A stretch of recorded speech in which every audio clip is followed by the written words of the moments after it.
Hello, beautiful people. Happy Friday. Woohoo! Y'all go ahead, yes, because we're excited about being Friday, okay? We made it. Welcome back to another episode of Point of View. Sunset and Dr. Willie Montague are back at the table.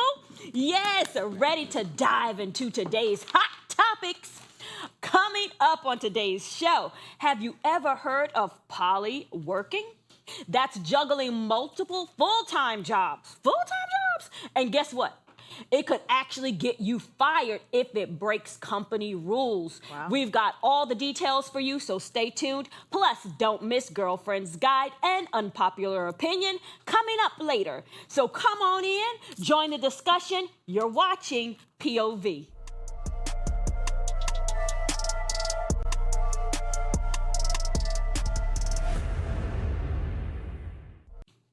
So let's talk about it. In 2025, one job just isn't cutting it for a lot of folks. You might even be what they're calling now a poly worker. Someone secretly juggling 2 or more full-time jobs just to survive this economy and make ends meet. Of course, this is causing some serious tension in the workplace. Companies are cracking down, firing people, tightening contracts, and even tracking emails and productivity to catch folks in the act. Wow. Have you ever heard of this term before? And more importantly, do you think it's wrong or just what survival looks like in this economy? I think people keep on just making up words Right. for their Like, own, Words, benefit. just all the Right. words. Like yes. poly worker. Working, like, stop it. Like, Poly worker is really crazy. it's crazy. Are we just baiting the people? Yeah. I think we got to stop. We live in a microwavable society where I feel like everything is just a moment, right? It's a highlight reel. Everything is a highlight reel. We're talking about people's livelihoods. Here. Right. You know what I How mean? they Like, pay their bills. people have to pay their bills and they're maintaining. It's no surprise that people have been working 2-3 jobs, right, in the past. Right. Some of our parents have worked 2-3 jobs. It's only become a thing because of social media and how much people ostracize the workplace and working at home, being able to do what they do. But leave people alone. Like, people are really trying to maintain in this society and struggling mentally already. Right. Let people do what's necessary to do the basic human needs, like shelter, food, right? Like, let them do what they need to do to survive. Leave people alone. Especially when the cost of living keeps rising, but the wages are not. Exactly. Yeah. People, the cost of living in every inflating economy is everything inflating except every money. second. Exactly. But Except are they money. paying more? Right. No, they're Absolutely not. Right. Exactly. Leave people alone. Well, I would say that I'm with it. I would just say long as there is productivity, because that was part of it. As long as it's not interfering with right. it. And you do see in some cases where people are doing their other jobs at that job. So that may But be a how would you problem. mitigate that? Like, how would you measure that? As a Well, company? I've seen people actually just give separate laptops, especially for remote workers, that record, like it records your screen work. So it knows when you're logging off, when you're not there, and that's the way to track. I think that's the only way to track, especially because I believe this is probably just people at the offices now. They got all this new technology where if you feel like this person is logging off this screen, because even with me being back to school, it pops up a whole new screen where I can't even pop off. There's no way you can go to Chat GPT. You can't do nothing but focus on that screen, and it's time you have to do that work, or it shuts down the whole thing. So I just feel like that's a way to, to have accountability. Like, hey, if I'm paying you to work here, give me my 5 hours and then log out, and then you do it. Yeah, but you paying me 5 don't hours? mean you now can go into my emails and see all my other personal. Unless it's a Now you company email. Right, Yeah, unless it's a company email. But they're using that as a tool to infiltrate you because they want you to be a slave. You cannot control what someone does outside of what you pay them to do. Well, this is why I'm big into it. Yeah. And you're an entrepreneur. You and know I'm big it. into it. Okay. That's why I tell people, start your own business and go out there yeah. and do it. Be your own Black Wall Street. Well, that too, but leverage your 9 to 5. I'm very careful about saying that because I'm big on leveraging it takes where you time are to build a get business. to where you're going. Yeah. Like, don't just cold turkey anything. Leverage where you are to get where you're going, and then you can make your way from employee to entrepreneur. Yeah. Yes. Yeah. Well, I totally agree with that. As long as it's not interfering with the current job, you're not cutting down on productivity, they're getting what they're paying for, then absolutely. I think that's like, you know, people have to work other jobs. Or why don't you do this? If you have a problem with people working other jobs and the productivity, why don't you pay more? Right. You know More that the cost of incentives. living is going up. Right. So why don't you do what's right and pay more? Because these companies are continuing, as the cost of living rises, they're making gobs and gobs of more money, but they're not willing to, you know, share it. Yep. And that's a problem. Exactly. Yeah. Would you risk your job to stay afloat? Break the rules. Everybody does it. Oh, every single everybody person. The does people who own the job break the Breaks rules. the The people who they put in position break the rules. It's just a matter of when it becomes a big deal for the company, then they manifest it. ostracize Yeah, it. exactly. Right. Yeah. Every single person break the rules, and I learned that from them. So yeah. Oh, from them, honey. Yeah. Okay. And since we're speaking on the topic of the workplace, here's a statistic some of you may not know. Oh my goodness. Nearly 60% of women say they've never negotiated their salary. And for Black women, the wage gap is even deeper, earning just 60 cents for every dollar a white man makes. And I think white women make 75 cents. And yes, and Black women are the most educated in this country. Yes. Yep. That's over $1 million lost over a lifetime. But the problem isn't qualifications, we know this.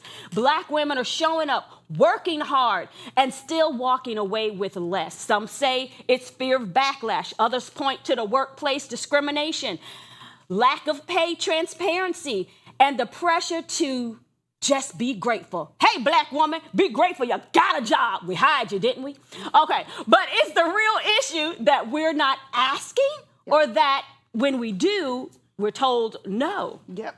Okay. Yes. I love this. Yes. I love this topic. I really do, because I've worked in corporate so long, and the number one person in corporate that get treated the worst is Black women. Wow. I don't know if Black women are listening, but baby, please, I'm really dear and near to this. Know your worth, but most importantly, speak on your worth. I have been in corporations and have been in charge of hiring people, and I've seen every single Black woman walk into my office and degrade themselves and not talk about their qualifications because they're scared of being overqualified. But baby, you are qualified. You are grateful. You are loved. You are worthy. Please start asking for your worth. I was the highest paid supervisor in a distribution where people were working there for 20 plus years because my white sister-in-law, Erin Robinson, told me, hey, you're not going to go in there and not negotiate. I need you to do X, Y, and Z. I did exactly that, and I was the highest paid supervisor at 20 years old, y'all. Wow, so that's please, right. please, Black women, I beg you, know your worth and speak on it. Good for you, because I do understand that it's a fear. Yeah. That when someone, you want a job, because, you know, they always say we don't want to work. Yeah. But we want to work, but we just don't want to be slaves. Yeah. Right? Because I thought those days was over. Maybe not. But, I mean, you know, it's like you're afraid to say, hey, I am worth it. Yeah. I deserve more, or I deserve this pay, because you want a job. Yeah. You need to have a job. Yeah. You need to support your life. You need to support your children, your family. And then, like, what do you do with that? I understand what you're saying, but you got to think about this too, because it goes into the psyche of the women. Yeah. Women were not allowed to work, y'all. Right? They couldn't even divorce their husbands if they were beating on them. Right. So you had to force her into submission. So now she's in a workplace, and I see this with any Trying to race be of women, independent. trying to Yeah. find her independence, and you Yeah. see it in their eyes where they're like, I was doing this, I graduated. Some of them were just coming from being full-time moms, and I'm seeing them being afraid to just speak on their qualifications. Like, it fears them to say that they're good. And I'm like, Yeah. wow. Like, Yeah. now we're dealing with more so not even a work issue, like a more personal issue. Like, sis, are you okay? Like, it's okay to talk about your worth. Yeah. Like, that's okay. It's not gloating, you know? And then you have no offense, the white men who come in there, they are half qualified in like, hey, yeah, Super I mean, arrogant. this, that. My wife is going Yeah. on vacation Yeah. here, and if I'm not working here, they're very Yeah. demanding, and Yeah. they get it. Yeah. And they just give it to them. So, like, I just want us to know that. Just speak on our worth. What's the worst that can happen? They'll tell you It's no. That's it. And The move worst on. that can ever happen is no. Yeah. Okay. And no is not always a permanent no. No could be not here, Yep. not right now, Yep. you know, not with this company, not with these people. Yeah, Yeah. absolutely. yeah, I understand that. Do you think that, you know, Black women are labeled as difficult when you speak up. I've That's seen another it. issue, huh? Girl, we could go all day on this issue. I've seen it in real time where a Black woman is told, you're difficult. And she had tried to minimize herself in the situation. But just for speaking up. I'll just let y'all know I'm called the whistleblower for a reason. I'm standing up. I'm speaking up. I'm saying whatever is necessary, and I am okay with the consequences. Now, contrary to popular belief, I am for the Black woman, and I like that Sunset is here. Oh, really? Is that Sunset? And I'll say this because what she just said, it is. No, it is contrary to popular Get it out, belief. More than what is normally said. Get it out. But I would say what she said, or not, but however, is that I feel like with Black women that there's a thing where you do have to get a backbone. The same energy that is had in the house or with relationships that you see it, carry that to the workforce. If you coming home and you like, hey, you do this, I want this from my man, I want this, carry that same energy to the workforce, because even if they say no, you don't have to accept less than. You can walk away and find somewhere else to negotiate and where you are going to be valued and accepted, because according to statistics, there's so many jobs out there. Say, hey, if you're not going to do what I need here, I can find somewhere else to go where my worth is and I'm valued at. Absolutely. So I just say, don't just feel like you have to succumb to that.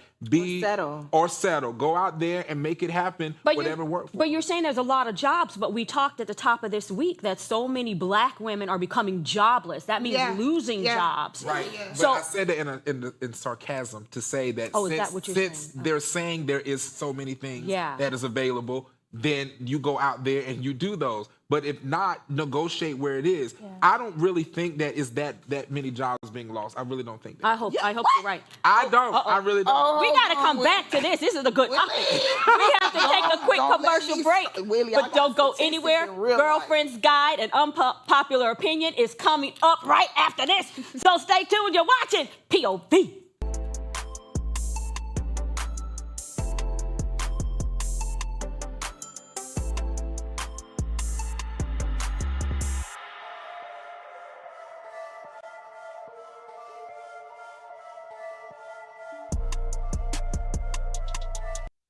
What's up, social media family? We made it to the end of the week. Woohoo! And I, of course, got a question. So, what is something you stand firmly on? Don't disrespect me. You come in my face and I shut you down, period. I am very big about respect. Yes. I've been waiting for this. I could tell. I was waiting until you got to jump on me. Y'all at home, don't fear not, okay? I also stand firmly on respect. I am very big on respect about myself. I'm very big on a lot of things, but respect is definitely at the top of my list. I don't care who you are. Do not disrespect me, because I am not a disrespectful person. Yeah. But I can be. And I would say, I am not going to let you talk to me any kind of way. You don't talk to me any kind of way. I'm not going to accept that. And, I am, don't be a respecter of persons. God not a respecter of persons. And I'm not going to accept it from somebody else doing it to me. I agree with all of you guys, but I take it just one step backwards. Okay. And give people access to me for that reason. So for me, I observe, I do audits of people. Before I even know you, I'm auditing you. Yeah. So you can't even come into my space to disrespect me, because I done audited you. So you'll get my, ASS to kiss. I'll give you nothing. Right now. No synergy from me. So I'm very big on access, because once they have access, they can infiltrate. Access. Come on, preacher. Well, y'all, drop down in our comments and let us know what you stand firmly on, and we're going to get back to the show.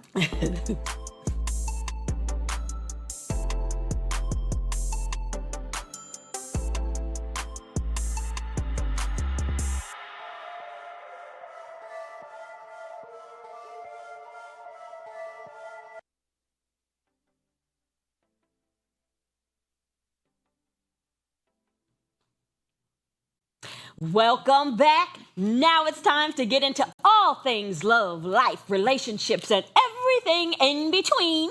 Let's get into Girlfriend's Guide.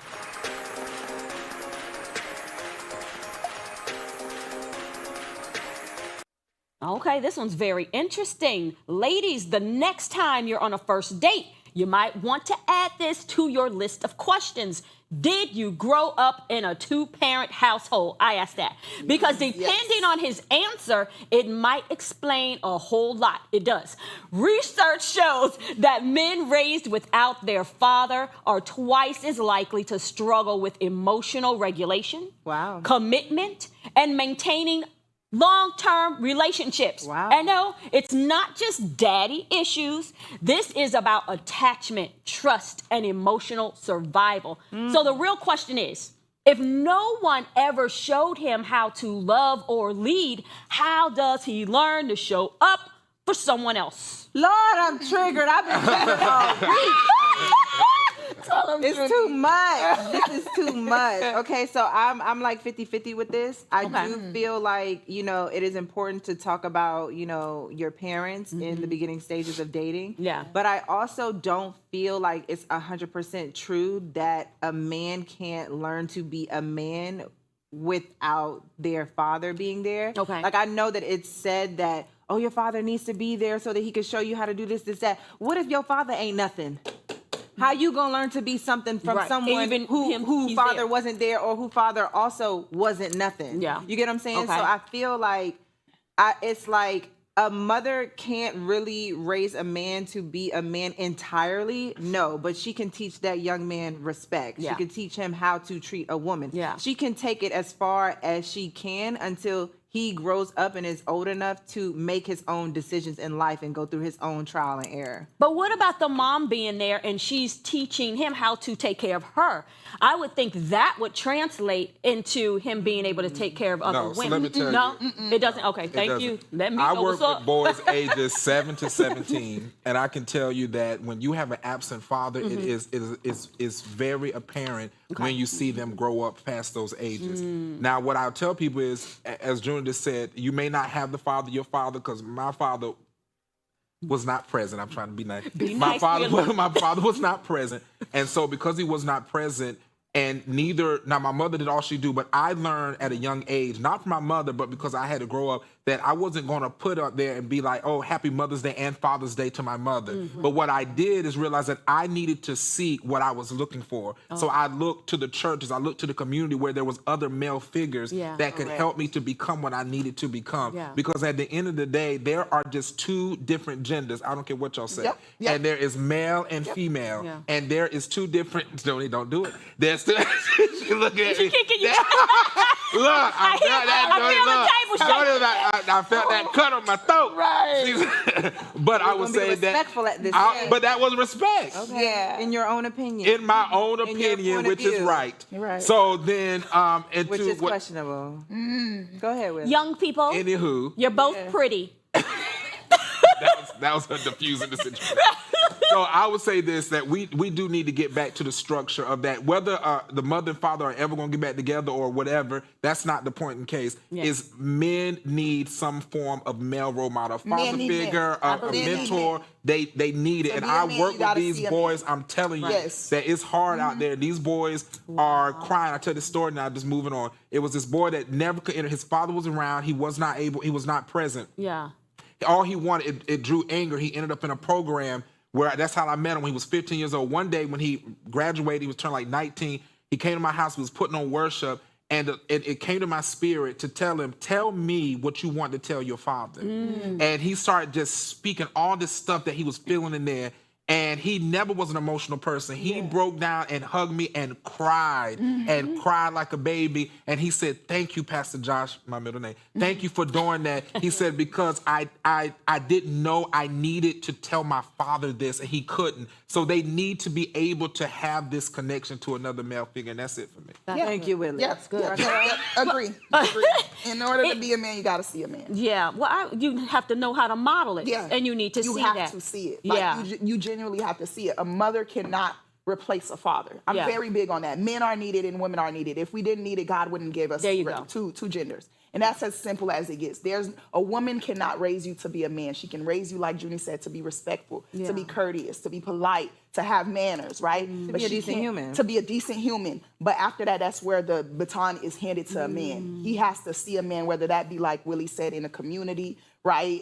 In school, somewhere this young boy has to see a male figure because men only respect men. I didn't make the rules. That's life. I see. Yeah. Do you think it changes the way a woman would look at a man when he says, well, no, I didn't grow up in a two-parent home? Does it change the view of him romantically? I think so because, again, in order to be a man, you got to see a man. So for a man that did not have his father, every trait, everything, every experience he's had, he's getting it from different sources. Who are those sources? Because what you consume is what you become. Yeah. So if he's consuming, for instance, rap music, who refer to women as bees and this and that and the third, that's all he knows. Guess what he's going to refer to you as when he gets upset? A B, a H, and this. So what is he consuming? Who raised you? Yeah. Okay, you didn't have a two-parent household. What's the next male figure that was around you long term? I'm asking those questions because then I want to know what that looked like. Right. Was it an uncle who never even was married, who's drunk every night? I want to know who was that male figure because you're going to embody that at some point. That was my point, though. Like, what about the people who actually do tell you, like, oh, I did come from a two-parent household, but my father and mother are extremely toxic. Yeah. So, like, for me, it's really like, if I meet somebody and they tell me they did not grow up with both of their parents, I look at it from a totally different perspective because both of my parents were in the household and they were both toxic. They're still together 32 years later and still very toxic with each other. I'm not a toxic person because I didn't choose to be like them. Yeah. But I can say I've seen in my brothers some of their ways within their relationships throughout the years. Yeah. So for men who don't grow up with both of their parents, I don't automatically judge them and just be like, oh my God, you're extremely toxic. You know, like I can't date you because at the end of the day, at your big grown age, I hope you're old enough to make your own decisions and decide to just be a good person and not come from what you witnessed growing up. Yeah. But I would encourage you women can be better. who are dating, like you're saying, to encourage though your partner to get around male figures, even if there are adults, and that get around a brotherhood so that you can have that. You know, and I'm big into that too. You know, you may be older now, you may not be able, you know, some people don't want to say, I got a mentor, I'm 40 years old, but a mentor can be at any age, you know, like get around someone. So even if you're older, just, you know, if you're dating someone now, you start to see some traits, encourage them to get out and hang out, you know, with people who are of substance. That's I'll put good. it like that. That was a good topic. I mean, I have so many more questions about it because I want to ask you both. So we got to come back to that.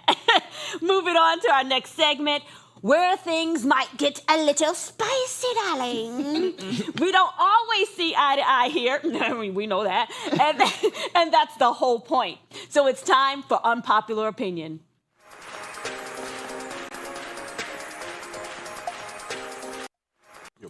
A Nigerian woman is saying things that, you know, people probably don't agree with in the Nigerian culture. No, I don't owe my parents for raising me. That's literally the bare minimum. It's their responsibility, she says. In many African cultures, it's expected that children will care for their parents in old age, especially if they've had some success. Do you think children should feel obligated to pay back their parents for raising them? Yes. Yes, I do. Yeah. Like what? What are we talking about? They're obligated. Yes, you are. Yes. Okay. Yes. I do believe even though I have the absolute no relationship with my father. Yeah. If it was something to happen, I don't know why I'm getting emotional right now, but I know that I would go take care of him. Even though there's 4 of us total, I would go and take care of my father. Absolutely. Or I would ask my other brothers to go do it. But I would do the That's best probably that what you do. I would do it. Now with my mom though, every time my mom had gotten sick, when she had her heart attack, Mommy's gonna be good. That's how I left from Oklahoma into Florida, because I left to go take care of. So I do believe, like, my mom sacrificed a lot as a single parent to do that. Oh, I'm taking care of my mom. Hold that story for 1 second. Let's take a look at the clip. Oh, I didn't. One of the biggest lessons I had to learn in my life is that I don't owe my parents anything. It's one of the hardest things because in our culture, we're raised to feel like we owe our parents everything. We owe our parents every inch of success we gain. But the truth of the matter is, you didn't choose to come into this world. Your parents chose to get pregnant and give birth to you. Them putting a roof over your head, that's their responsibility. Them feeding you, that's their responsibility. I feel like as an African kid, we get bullied a lot by our parents because they always say, at least you have a roof over your head, you have food in the fridge, blah, blah. But the truth of the matter is, like, that is literally the bare minimum of what you're supposed to do as a I agree. Wow. So sorry. I agree, and I know we really don't have a lot of time to dive into this, but I'm just gonna say she's not wrong. Everybody can have their own opinion, but she's not wrong.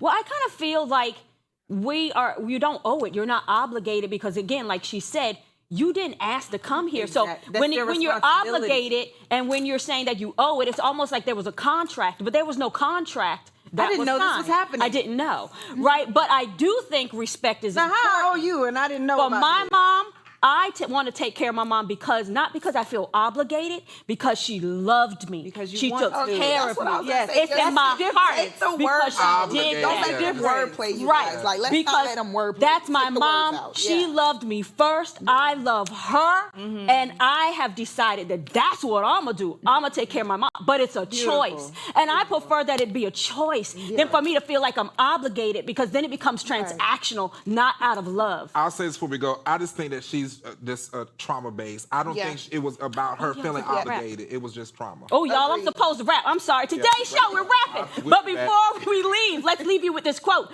The family is the cornerstone of our society, the place where love, hope, and security are nurtured. That's Barack Obama. Oh, dear. Catch you next time on POV. Hi.